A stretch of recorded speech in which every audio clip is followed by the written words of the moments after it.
शिव गुरु दीक्षा गुरु पूर्णिमा महोत्सव का ये पावन प्रसंग,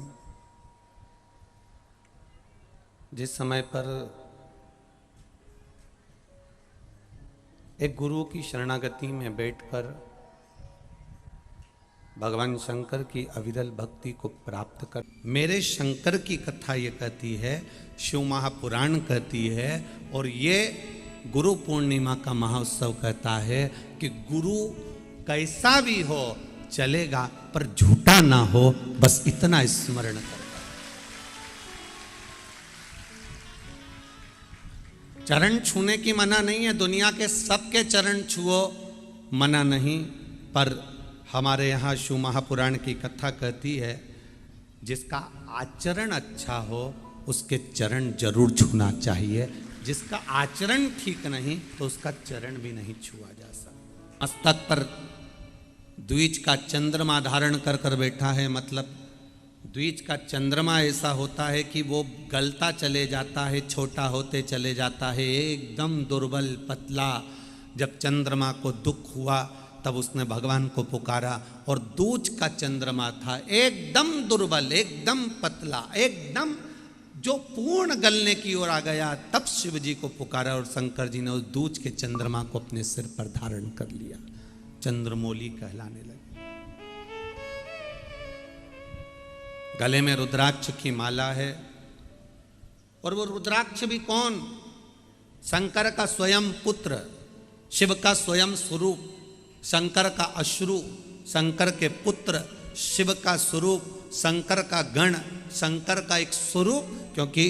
विद्येश्वर संहिता में, शिव महापुराण में भगवान शंकर ने पार्वती जी से कहा, पार्वती इस रुद्राक्ष की मनके को, इस रुद्राक्ष की माला को, इस रुद्राक्ष को तुम सहज मत समझना, सरल मत समझना। दुनिया के लोग मुझे अगर ढूंढने के लिए जाएंगे तो कैलाश पर्वत तक आएंगे, कोई मुझे ढूंढने के लिए देवलोक तक चले जाएगा, कोई मुझे ढूंढने के लिए काशी तक चले जाएगा, कोई मुझे ढूंढने के लिए उज्जैनी तक चले जाएगा, कोई मुझे ढूंढने के लिए मल्लिकार्जुन सोमनाथ तक पहुंच जाएगा, कोई मुझे ढूंढने के लिए केदारनाथ तक आ जाएगा। पर सुनो पार्वती जी, जिसके गले में रुद्राक्ष का मन का पड़ा होगा, शंकर जी कहते हैं मुझे कहीं ढूंढने जाने की जरूरत नहीं, मैं वहीं पर प्राप्त हो जाता। ये शिव तत्व है। प्रथम गुरु जो है तुम्हारी माता, उसका सम्मान करना चालू करो। दूसरा गुरु है पिता, उसका आदर करना चालू करो, जिसने सर्वस्व पूंजी तुम्हारे नाम कर रखी है। तीसरा गुरु है शिक्षक। एक शिक्षक, पढ़ाने वाला, अपने बच्चों को घर में छोड़कर तुम्हारा भाग्य बनाने का प्रयास करता है, वो शिक्षक कोई साधारण गुरु नहीं होता है। कभी सोमवार का दिन हो, क्योंकि शंकर जी को सोम प्रिय है, सोमवार का दिन चंद्र का वार शिव जी को प्रिय है। बेलपत्री के वृक्ष के नीचे बैठकर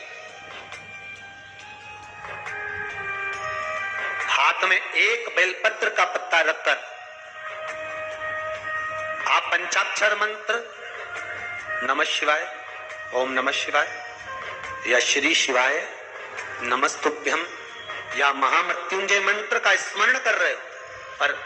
डंडी का भाग अपनी ओर, बेलपत्र की बीच वाली पत्ती का भाग बीच वाली उंगली की ओर रखकर अगर आप स्मरण कर रहे हैं और अपनी कामना कर कर बेलपत्री के वृक्ष के नीचे बैठकर उस पत्ते को सम्मुख रखकर बाबा से विनय कर कर एकांत में उस बेलपत्री के वृक्ष की छांव में, बेलपत्री के वृक्ष की छांव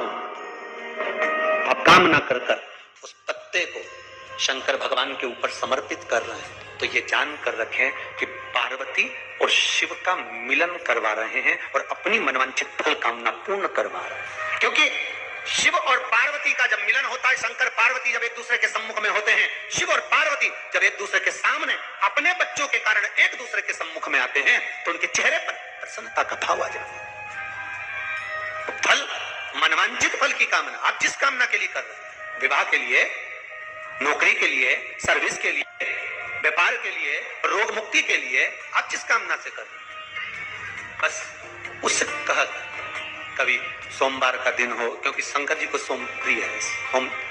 सोमवार का दिन चंद्र का वार शिव जी को प्रिय है। जो व्यक्ति बहुत ज्यादा गरीब हो, बहुत कंगाल हो, लक्ष्मी नहीं आ रही हो, बहुत तकलीफ में हो, कर्जा बहुत ज्यादा हो, उसको कुछ नहीं करना। सोमवार के सोमवार शाम के समय बेलपत्री के पेड़ के नीचे थोड़ी सी शक्कर या गुड़ डालकर एक दिया रखकर घी की बत्ती लगाकर जलाकर आ जाओ, अपने आप कर्जा चूकना चालू हो जाता है। कर्जा क्यों?